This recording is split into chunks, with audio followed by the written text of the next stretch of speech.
ఇక మరి జూబ్లీ హిల్స్లో ఆయన పెద్ద మనిషి మాగంటి గోపీనాథ్ కాలం చేసి ఇక అప్పుడే ఇక కేసీరావయ్య ఇక మరి సునీతకే ఇస్తే సానుభూతితో ఓట్లు పడతాయి అనేది ఆయన ఆలోచన చేస్తుండు. మరి ఎట్లనే మరి మీ దాంట్లో ఏమైనా కచ్చపెచ్చ వ్యవహారం ఉందా? రేపు జూబ్లీ హిల్స్ ఎన్నికల్లో మీరు పంచాయతీ పెట్టుకొని ఏమైనా పార్టీ ప్రచారం తగ్గించుకుంటారా?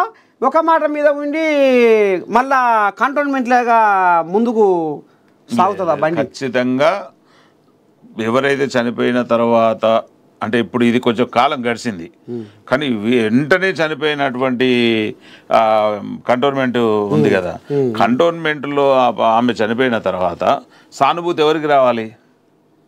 బీఆర్ఎస్ వాళ్ళ కుటుంబ సభ్యులనే పెట్టిరు కదా, వాళ్ళ వాళ్ళకి రావాలి.